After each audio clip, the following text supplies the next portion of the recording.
નમસ્તે મિત્રો, સ્વાગત છે તમારું સ્વાસ્થ્ય જાણકારી ચેનલમાં. મિત્રો, આજનો વિડીયો આપણો આધારિત છે લાભ પાંચમ ઉપર. આ લાભ પાંચમ મિત્રો તમારા ધંધાના વ્યવસાયની શરૂઆત માટે ખૂબ જ જરૂર છે અને આ વિડીયો પણ સાથે સાથે એટલો જ મહત્વનો છે મિત્રો. આ વિડીયોમાં અમે તમને જણાવીશું કે કયા સમયે તમારા ધંધાનું મુહૂર્ત કરવું તમારા માટે મિત્રો સૌથી શ્રેષ્ઠ રહેવાનું છે. તો મિત્રો, વિડીયોના અંત સુધી બન્યા રહેજો અને એકવાર કોમેન્ટ બોક્સમાં જય માં લક્ષ્મી અવશ્ય લખજો, જેથી માં લક્ષ્મીની કૃપા તમારા પર બની રહે. મિત્રો, આ વર્ષે 2025માં લાભ પાંચમ 26 ઓક્ટોબર 2025 રવિવારના રોજ આવેલી છે મિત્રો. આ લાભ પાંચમે કયું મુહૂર્ત છે જ્યારે તમારે તમારા ધંધાની શરૂઆત કરવી જોઈએ અને પૂજા અર્ચના કઈ રીતે કરવી જોઈએ તેના વિશે સમગ્ર માહિતી મિત્રો હું આ વિડીયોમાં તમને જણાવવા જઈ રહ્યો છું. તો વિડીયોને અધૂરો ના મૂકતા અને આ વિડીયોને તમારા મિત્રજનો અને પરિવારજનોમાં અવશ્યપણે શેર કરજો. મિત્રો, સવારે લાભ પાંચમ 2025નું પૂજાનું સૌથી બેસ્ટ મુહૂર્ત છે સવારે 6:30 વાગ્યાથી 10:30 એટલે કે 10:27 સુધી.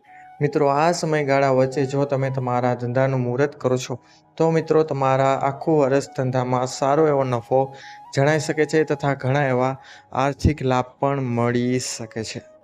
મિત્રો, કારતક માસના શુક્લ પક્ષની પંચમી તિથિને લાભ પાંચમ તરીકે ઓળખવામાં આવે છે. મિત્રો, આજના દિવસની ખૂબ જ વિશેષ માન્યતાઓ પણ છે. આ દિવસે જો તમે નવો ધંધો કરવાની શરૂઆત કરશો અને સારા મુહૂર્તમાં કરશો તો મિત્રો તમારા ધંધાની સફળતાની ચાવી તમને સમજો કે મળી ગઈ છે. કારણ કે આ દિવસે સારા મુહૂર્તમાં ધંધાની શરૂઆત કરવાથી 99% તમારો ધંધો સફળ થાય છે. દિવાળી પછી આવતી આ પંચમીએ જો કોઈ નવો વેપાર કે મુહૂર્ત કરવામાં આવે તો મિત્રો તેમાં તમને લાભાલાભ જ થાય છે. માટે આ તહેવાર ખાસ કરીને વેપારીઓ માટે ખૂબ જ પ્રખ્યાત છે અને ખૂબ જ વિશેષ મહત્વ ધરાવે છે. તેથી વેપારીઓ આ દિવસે પોતાના ચોપડાની સાથે સાથે ભગવાન ગણેશની પણ પૂજા કરતા હોય છે. કારણ કે મિત્રો ભગવાન ગણેશને બુદ્ધિના દેવતા કહેવામાં આવે છે અને જો વેપારમાં સારી એવી બુદ્ધિ દ્વારા વેપાર કરવામાં આવે તો તમને નફો ઘણો બધો મળી શકે છે. જેથી કરીને તેમના માટે આ નવું વર્ષ ખૂબ જ લાભદાયી સાબિત થઈ શકે.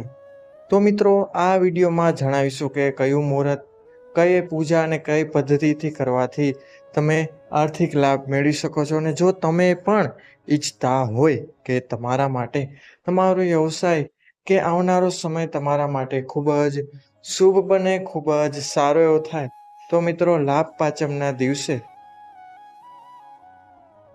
4/9/25ના રોજ એટલે કે 4 નવેમ્બર રોજના આ ઉપાય એકવાર મિત્રો અવશ્ય અજમાવજો. તમને તેનાથી ઘણા બધા લાભ થઈ શકે છે. મિત્રો, આ દિવસે તમારે સાંજે સ્નાન કરીને સફેદ વસ્ત્ર ધારણ કરવાનું છે અને ત્યારબાદ પૂર્વ દિશા તરફ મોઢું કરીને બેસી જવાનું. એટલે કે તમારા મુખની સ્થિતિ પૂર્વ દિશા બાજુ હોય તે રીતના તમારે બેસી જવાનું છે.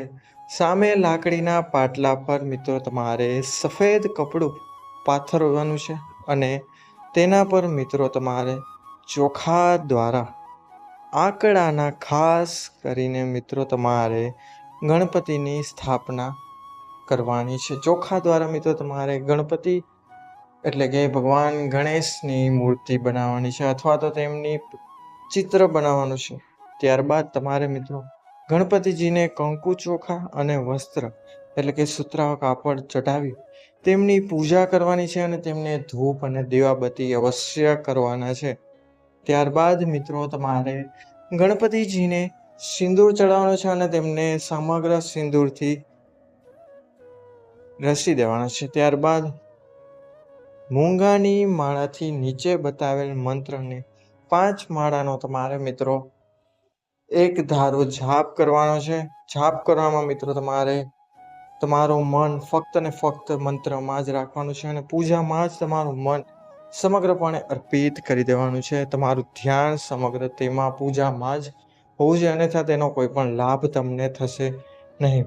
મંત્ર મિત્રો કંઈક આ રીતના છે કે ઓમ નમો વિઘ્ન હરાય ગમ ગણપતે નમઃ. મિત્રો, આ મંત્રનો જાપ તમારે 5 વાર માળા દ્વારા કરવાનો છે. એટલે કે 5 વાર માળા પૂરી થાય ત્યાં સુધી તેમનો જાપ કરવાનો રહેશે. અને મિત્રો, 25 તારીખના રોજ આ તમારે ઉપાય કરવાનો છે. ત્યારબાદ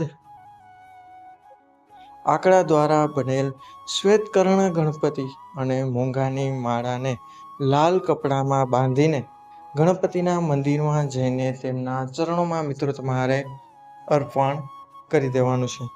કારણ કે મિત્રો, આને કરવાનું પાછળ એ છે કે આવું કરવાથી મિત્રો તમારા વ્યવસાયમાં ઘણો બધો લાભ થશે. અને મિત્રો, આ ઉપરાંત અન્ય લાભ એ છે કે તમારું આવનાર વર્ષ ધન સંપત્તિથી ભરપૂર રહેશે. તમારી આર્થિક મુસીબતોનો અંત પણ આવી શકે છે. સાથે સાથે મિત્રો, તમારી ધનની તિજોરી ભરાઈ જશે. અગાઉ જણાવ્યા મુજબ લાભ પાંચમના દિવસે આ ઉપાય તમારે કરવાના છે. આગળ લખવામાં આવેલ મિસ્ટેકને માફ કરશો. તો મિત્રો, આ એ ઉપાય હતો જેના દ્વારા તમે લાભ પાંચમ ઉપર ઘણા બધા ધંધામાં ફાયદાઓ મેળવી શકો છો. તમારું સમગ્ર વર્ષ ધંધામાં આર્થિક રીતે તમે ઘણા બધા ફાયદાઓ મેળવી શકો છો તથા તમે તમારા મનગમતા વસ્તુઓ પણ ધંધાના લાભથી ખરીદી શકો છો. તો મિત્રો, આ માહિતી તમને પસંદ આવી હોય અને ખૂબ જ ઇન્ટરેસ્ટિંગ લાગી હોય તો વિડીયોને લાઈક કરજો અને ચેનલને સબસ્ક્રાઈબ કરવાનું ભૂલશો નહીં. મિત્રો, આ ઉપરાંત જો તમે અન્ય તહેવાર વિશે માહિતી મેળવવા માગતા હોય અથવા વાસ્તુશાસ્ત્રને લગતી માહિતી મેળવવા માગતા હોય તો તમે અમને કોમેન્ટ બોક્સમાં તમારી સમસ્યા જણાવી શકો છો. અમે અમારા માહિતી દ્વારા વિડીયો બનાવીને તમને ચોક્કસપણે તમારા પ્રશ્નના જવાબ આપીશું. તો મિત્રો, આશા રાખું છું કે આ વિડીયો પસંદ આવ્યો હશે અને આ વિડીયો તમારા મિત્રજનો અને પરિવારજનોમાં અવશ્ય શેર કરી શકો. અને ખાસ કરીને એ લોકોને જે લોકો મોટો વેપાર કરે છે જેથી તેઓ પણ આ શુભ મુહૂર્તમાં પૂજા દ્વારા તેમનો લાભ મેળવી શકે અને સમગ્ર વર્ષ સારો એવો ધંધો કરી શકે. તો મિત્રો, મળીશું આવા જ નવા વિડીયો સાથે, નવી માહિતી સાથે, નવી જાણકારી સાથે. ત્યાં સુધી બધાને મારા હર હર મહાદેવ, જય શ્રી રાધે કૃષ્ણ, જય મા બુટ ભવાની. બધા લોકોએ વિડીયોને અંત સુધી જોયો તે બદલ બધાનો ખૂબ ખૂબ આભાર. બધાનો ખૂબ ખૂબ ધન્યવાદ.